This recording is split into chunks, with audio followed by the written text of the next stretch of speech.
ಚುನಾವಣೆಯ ವೇಳೆ ಬಿಜೆಪಿ ನನ್ನ ಮೇಲೆ ಅಪಪ್ರಚಾರ ಮಾಡಿದೆ. 2 ಬಾರಿ ಚುನಾವಣೆಯ ವೇಳೆ ಅಪಪ್ರಚಾರ ಮಾಡಿದ್ದಾರೆ. 2 ಹತ್ಯೆಯ ಬಗ್ಗೆ ನನ್ನ ಮೇಲೆ ಆರೋಪಿಸಿದ್ದಾರೆ. ಚುನಾವಣೆಯಲ್ಲಿ ಸೋಲಿಸಲು ಹತ್ಯೆಯ ಬಗ್ಗೆ ಅಪಪ್ರಚಾರ ಮಾಡಿದ್ರು. ಒಂದು ವೇಳೆ ನಾನು ಹತ್ಯೆ ಮಾಡಿದ್ರೆ ಜೈಲಿನಲ್ಲಿ ಇರ್ತಿದ್ದೆ. ನಮ್ಮ ದೇಶದ ಕಾನೂನು ಅಷ್ಟು ಬಲಿಷ್ಠ ಆಗಿದೆ ಎಂದು ಮಾಜಿ ಸಚಿವ ಬಿ ರಮಾನಾಥ ರೈ ಹೇಳಿದರು. ಅವರು ಮಂಗಳೂರಿನ ಸರ್ಕ್ಯೂಟ್ ಹೌಸ್ನಲ್ಲಿ ಸುದ್ದಿಗೋಷ್ಠಿ ನಡೆಸಿ ಮಾತನಾಡಿದರು.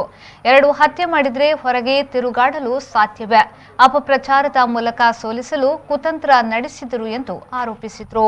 ಈಗ ನಮ್ಮ ಮೇಲೆ ಹತ್ಯೆಯ ಪ್ರಕರಣ, ನನ್ನ ಜೈಲಲ್ಲಿ ಇರಬೇಕು, ಅಷ್ಟು ದೊಡ್ಡ ಕಾನೂನು ನಮ್ಮಲ್ಲಿದೆ. ಸುಮ್ಮನೆ ಗಾಳಿಯಲ್ಲಿ ಮಾತಾಡಿಕೊಂಡು ಹೋಗುವುದಲ್ಲ. ನಾನು ಊರಲ್ಲಿ ತಿರ್ಲಿಕ್ಕೆ ಆಗ್ತದೆ. 2 ಸಾರಿ ಸೋತಾಗ 2 ಸಾರಿಯೂ ನನ್ನ ಹತ್ಯೆ ಪ್ರಕರಣ ನನ್ನ ಮೇಲೆ, 2 ಸಾರಿ, 1 ಸಾರಿ ಅಲ್ಲ. ರಮನಾಥ್ ರೈ ಸೋಲಿಸಬೇಕಾದ್ರೆ ಏನಾದರೂ ಮಾಡಬೇಕು ಅಂತೇಳಿ, ಅದು ನನಗೆ ನನ್ನ ಹಣೆ ಬರ ಅಂತ ನಾನು ಬಿಟ್ಟಿದ್ದೇನೆ.